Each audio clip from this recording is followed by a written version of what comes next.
Qu'en est-il de la situation sécuritaire et politique en Centrafrique, 2 ans après le renversement du président François Bozizé et plus d'1 an après le début du conflit armé opposant les ex-rebelles de la Seleka et les milices d'autodéfense anti-Balaka? Ce mardi 10 mars, une délégation du Conseil de sécurité de l'ONU s'est rendue dans le pays.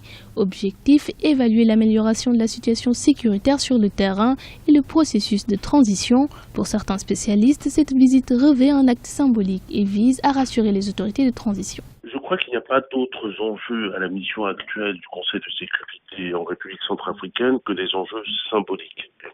C'est un acte symbolique qui vient d'être posé. Ce ne sont pas les membres du Conseil de sécurité, en particulier les ambassadeurs qui sont présents en Centrafrique, qui vont changer quoi que ce soit immédiatement sur le terrain. En revanche, même en tant qu'acte symbolique, cet acte est important, je crois, d'abord pour les Centrafricains, parce que c'est la marque du fait que les États qui constituent la communauté internationale aujourd'hui prennent au sérieux ce qui se passe dans ce pays. Je crois également que les autorités de transition se sentent renforcées. Pour leur part, certains acteurs politiques centrafricains saluent l'initiative de l'organisation internationale, mais insistent également sur les progrès accomplis par les différentes parties dans la recherche de la paix. On peut dire que vraiment des progrès se réalisent.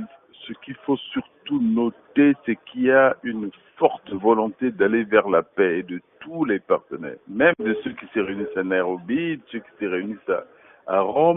Et je pense que c'est cette mobilisation globale qui va faire la paix finalement. Il faudrait que tout le monde se mette d'accord et que tout le monde s'engage dans ce processus.